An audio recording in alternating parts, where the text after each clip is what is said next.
दमा, बालदमा, जुनाट सर्दी, खोकला, धुळीची ॲलर्जी, औषधांचा पंप चालू असून सुद्धा दमा कमी न येणे, वारंवार शिंका येणे, नाकाचे हाड वाढणे यावर खात्रीशीर उपाय. तर आजच संपर्क करा विजयी भव आयुर्वेद, नेवरी, तालुका कडेगाव, जिल्हा सांगली. पुणे व मुंबई या ठिकाणी सुद्धा. संपर्क 91 75 74 34 54 आणि 73 87 34 34 77.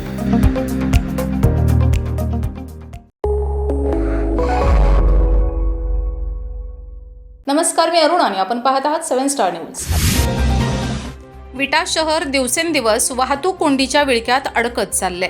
मुख्य रस्त्यावरील अनियंत्रित पार्किंग, वाढते अतिक्रमण आणि नियोजनाचा अभाव यामुळे नागरिकांना दररोज त्रास सहन करावा लागत आहे.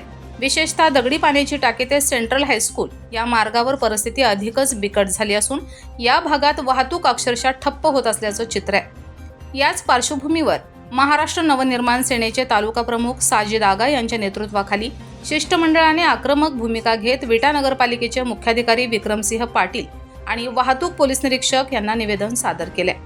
या निवेदनामध्ये संबंधित मार्गावर तात्काळ नो पार्किंग झोन लागू करण्याची मागणी करण्यात आली आहे. तसेच शहरातील मुख्य रस्त्यावर वाढलेल्या अतिक्रमणावर कठोर कारवाई करून रस्ते मोकळे करण्याची देखील मागणी करण्यात आली आहे. मनसेच्या पदाधिकाऱ्यांनी प्रशासनाला इशारा देत सांगितलं की जर लवकरात लवकर ठोस पावले उचलली नाहीत तर मनसेकडून आंदोलन छेडण्यात येईल. नागरिकांच्या दैनंदिन जीवनावर परिणाम करणाऱ्या या गंभीर प्रश्नाकडे प्रशासनाने दुर्लक्ष करू नये अशी ठाम भूमिका त्यांनी मांडली.